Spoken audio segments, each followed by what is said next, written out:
Hello hi everyone. So ಇವಾಗ ನಾವು magnetic ಕಾಲ್ನ replace ಮಾಡಿದ್ದೀವಿ. ರಿಪ್ಲೇಸ್ ಮಾಡಿದ್ಮೇಲೆ ಇವಾಗ ಸ್ಟಾರ್ಟ್ ಮಾಡಿ ನೋಡೋಣ. ಸೊ ಇವಾಗ ನೋಡ್ಬೋದು ಇಂಜಿನ್ ಆನ್ ಆಗಿದೆ. ನೆಕ್ಸ್ಟ್ ಮಾಲ್ ಫಂಕ್ಷನ್ ಬಟನ್ ಕೂಡ ಹೋಗಿದೆ. ಸೊ ನಾನು ಆಫ್ ಮಾಡೋಣ.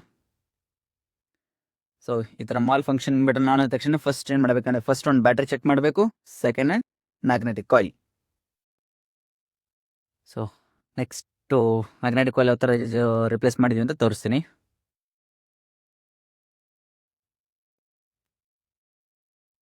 ಸೊ ಇವಾಗ ಜಸ್ಟ್ ಮ್ಯಾಗ್ನೆಟಿಕ್ ಕಾಯಿಲು ನೋಡ್ಬೋದು ಹೊಸದಾಕಿದ್ದೀವಿ. ಸೊ ಹೊಸದಾಕಿದ ಮೇಲೆ ಇವಾಗ ಬೈಕ್ ನೀಟಾಗಿ ರನ್ ಆಗ್ತಿದೆ. ಸೊ ನಿಮಗೂ ಈ ಥರ ಯಾವುದಾದ್ರೂ ಇಶ್ಯೂ ಇದ್ದರೆ ಫಸ್ಟು ಏನು ಮಾಡಬೇಕಪ್ಪ ಅಂತಂದರೆ ನೀವು ಫಸ್ಟ್ ಬ್ಯಾಟ್ರಿ ಚೆಕ್ ಮಾಡಿ. ಡೈರೆಕ್ಟ್ಲಿ ಮ್ಯಾಗ್ನೆಟಿಕ್ ಕಾಯಿಲ್ ಬರಬೇಡಿ. ಒಂದೊಂದ್ಸಲ ಇದು ನಿಮ್ಮದು ಬ್ಯಾಟ್ರಿ ಕೂಡ ಲೋ ಆಗಿರುತ್ತೆ. ನೆಕ್ಸ್ಟ್ ಏನು ಮಾಡಿಪ್ಪ ಅಂದರೆ ಬ್ಯಾಟ್ರಿಯಲ್ಲಿ ಏನು ಇಶ್ಯೂ ಇಲ್ಲ ಅಂದರೆ ಮ್ಯಾಗ್ನೆಟಿಕ್ ಕಾಯಿಲ್ ಆಲ್ಮೋಸ್ಟ್ ಅದೇ ಹೋಗಿರುತ್ತೆ. ಮ್ಯಾಗ್ನೆಟಿಕ್ ಕಾಯಿಲ್ ಅದು ಹೇಳ್ತಾರಲ್ಲ, ನಾವು ಸ್ಟೇಟರ್ ಅಥವಾ ಮೋಟ್ರ್ ಅಂತ ಹೇಳ್ತಲ್ಲ, ಅದು ಕೂಡ ಅಂತ ಹೇಳ್ಬೋದು. ಸೊ ಇದೇ ಥರ ಕಂಟೆಂಟ್ಗೋಸ್ಕರ ನಮ್ಮನ್ನು ಫಾಲೋ ಮಾಡ್ತಾ ಇರಿ. See you next video. Bye.